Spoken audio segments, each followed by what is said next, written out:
After nearly 3 years, the amazing digital circus has finally come to an end. I actually got to see the finale early in theaters, but thanks to a healthy amount of procrastination, I'm only getting around to review it now. After watching the episode again now that it's been released on YouTube, I think I finally settled on how I feel about it. The reaction to this finale has been pretty divided. Some people absolutely hate it and think it ruined the show, but others think it's the perfect ending and will defend every decision it makes. I don't really fall into either camp. I think this is a good finale with some great emotional moments and ideas, but at the same time, I also think it's one of the messiest episodes of the series. It left me feeling satisfied emotionally, while also making me wish it had another episode, or maybe even another hour, to fully explore everything it introduced. So instead of reviewing the episode scene by scene, I want to talk about the major ideas that worked, and the ones that didn't.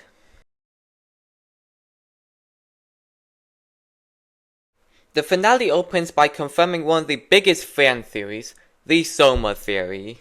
Kinga reveals that Scratch created a brain scanner that Kane used to create digital copies of people.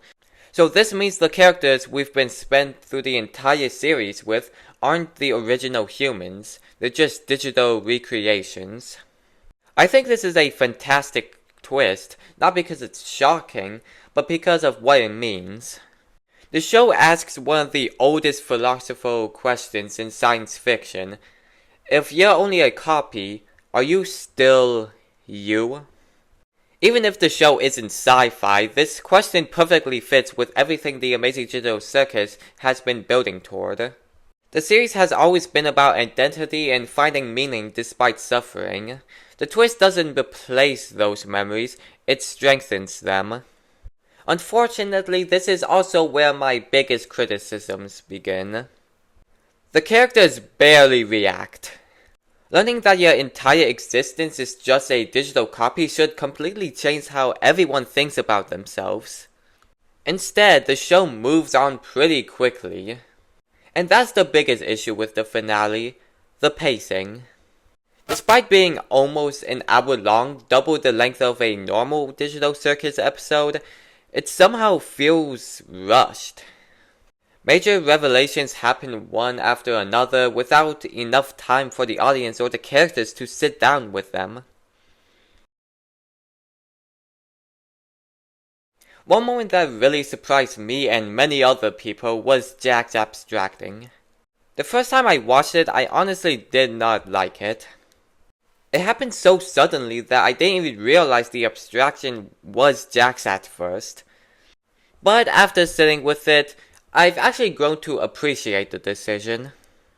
Throughout the series, abstraction has been portrayed as an allegory for losing yourself completely. Because of that, having it happen without warning feels strangely appropriate. Real emotional collapse rarely announces itself beforehand. What initially felt abrupt now feels intentional.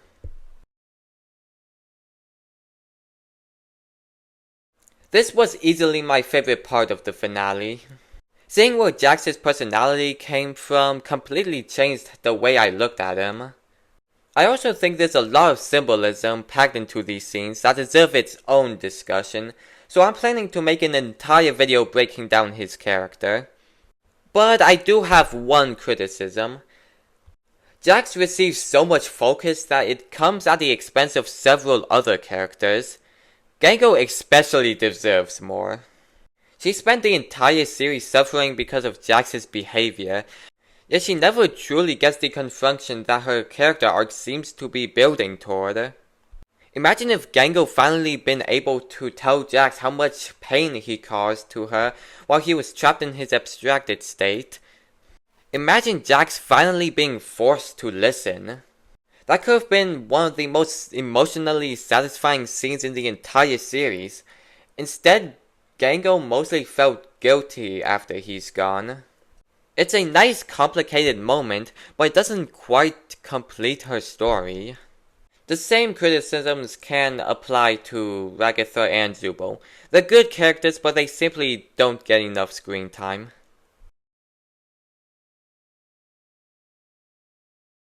Then after that comes the strangest decision in the episode. Kane is alive! Even though in episode 8 they seemingly deleted him, the problem isn't that he's back, the problem is that the finale never answers why. That immediately creates another unanswered question in an ending that's already filled with them. Now ironically, I actually love everything this episode does with Kane after he returns. Watching him slowly understand what the cast has been feeling throughout the entire series is incredibly satisfying. It adds another layer to its character, but because his return isn't explained, it unintentionally weakens the impact of episode 8's ending. Despite all my criticisms, I genuinely love the ending. Learning everyone's real names shouldn't be emotional, but it somehow is. After spending an entire series knowing these characters only through their circus identities, finally seeing who they really were feels like saying goodbye to old friends. Pomni's final scene especially stood out to me. She says that inside the circus, she's Pomni, not Abigail. At first that may sound like she's rejecting who she used to be, but I don't think that's what the show is saying.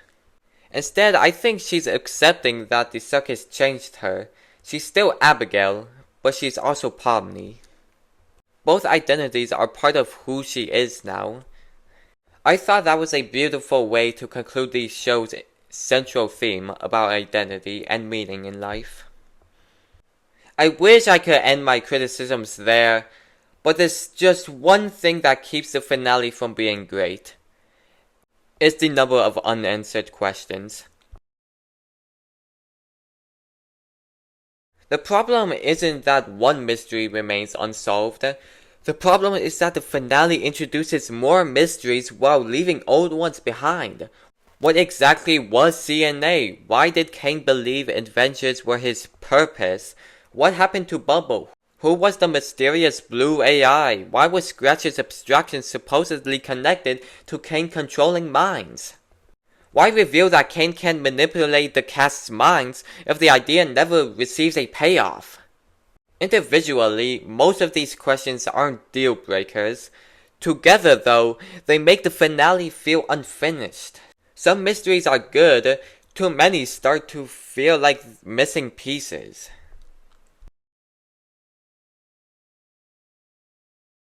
I really wanted to love this finale, and in some ways I do.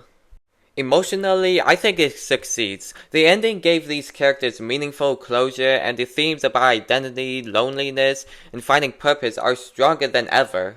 But the execution doesn't always live up to those ideas. The pacing moves too quickly, several characters deserved more development, important revelations don't get enough time to breathe, and the finale leaves behind more questions than I was hoping for.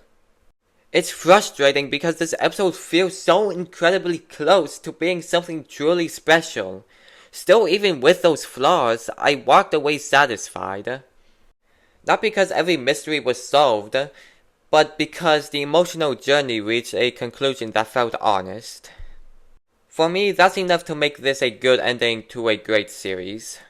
So overall, I'd give the Amazing Digital Circus finale a 7 out of 10.